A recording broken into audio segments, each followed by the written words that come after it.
Hello guys, in this video I'm going to show you how to check out the key points and insights of a particular reading on the Headway application. But first I just want to mention, don't forget to subscribe to my channel because at 10,000 subscribers I am going to show you my whole YouTube revenue statistics and growth strategy, how to make money online. So let's jump into it. First of all, open the application on your phone.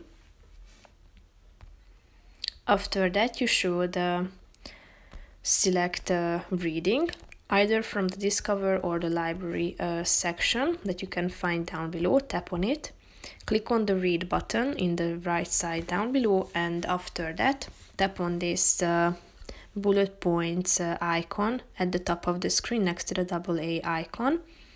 First of all, here you can see that the first section is the key points section, so here you can check out the overview.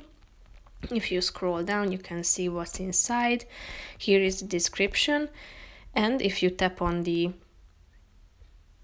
insights section, you are going to find insights from the reading, and if you want to remember them, just tap on the remember button, so it will be added to the repetition section. That's pretty much it for this video, guys. See you in the next one. Bye bye.